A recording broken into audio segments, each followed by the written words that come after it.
Hi, in this tutorial I'm going to show you a basic wall and how to make that wall based on the provision of 2 points. Before I start, I just want to drag your attention to the fact that we usually works with the conceptual mass and Dynamo inside Revit, or the relationship between Dynamo itself and the conceptual mass as a part of Revit. And in this example that I'm going to make today, I'm going to go out of the geometry modeling as well, which is that we're trying to make a point and then a rectangle and then box and all that. And then we go to more Revit family and Revit physical elements. And that's why I'll give you a very basic and simple method just for a change for today, to show you that we can make more Revit architectural elements and to communicate between Dynamo itself and between the project environment, as we can see here in the background. So that's the first thing that I was looking for. The second thing is the ability actually to work backward in Dynamo. So before we was working on you know how we make a line point into a line, and then the line into in the rectangle, and rectangle into surface, and surface into extrude, and so on and so on. But this time I'm gonna go and work backward, and it's very powerful and easy method actually, especially if you don't remember what the node actually requires, or the function actually what required. And that's very fair and easy for everyone, because you shouldn't try to remember everything actually in its own detail. So if we was about to make a wall, so it's a good idea to make a wall. I'll write that in the search library here, and of course I'm gonna make the word depending on a line and the height. So line again in Dynamo called curve, so wall curve.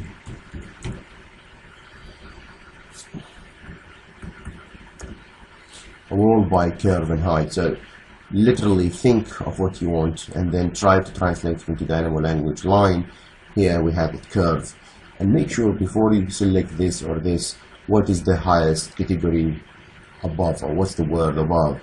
So you can see that here it's a Revit element, it's not a part of a conceptual mass anymore. That's a part of the synthesized. I'm gonna close that, so I'm gonna just click on this. So now I'm starting actually from the end of this group of nodes, not from the beginning like what we do usually by starting from the point.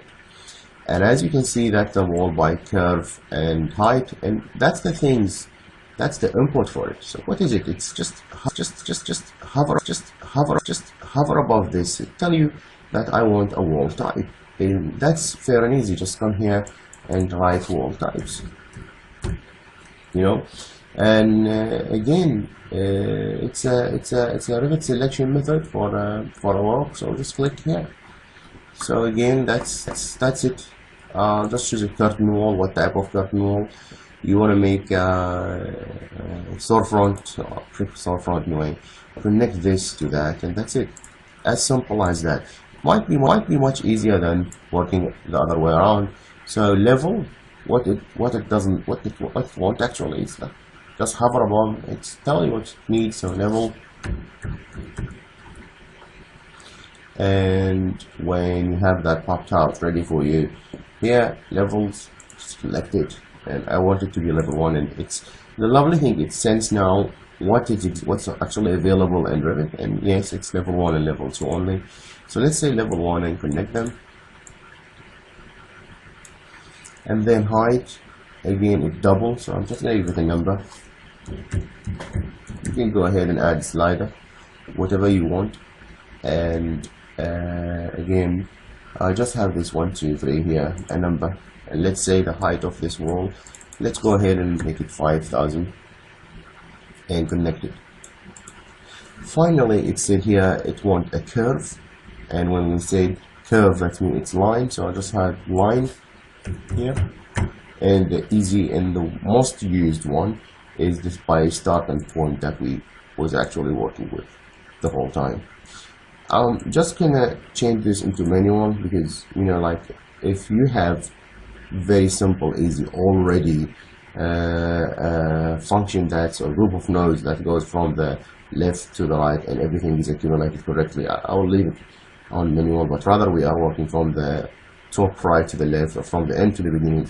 I'll highly advise you to skip that manual run, and also to do this if you have a complicated geometry. It's gonna delay enough, so that's why I'm turning it off so it doesn't execute. So anyway, I'll connect the line to the curve, and that's what it is. So again, here what it needs, it's a start point and end point. So I'm gonna give a point, and then of course it's Point.ByCoordinate, and that's it, as you can see. So I need two of them, and I'll connect. This is the end, this is the start, and notice that I'm not executing anything because it's paused or stopped.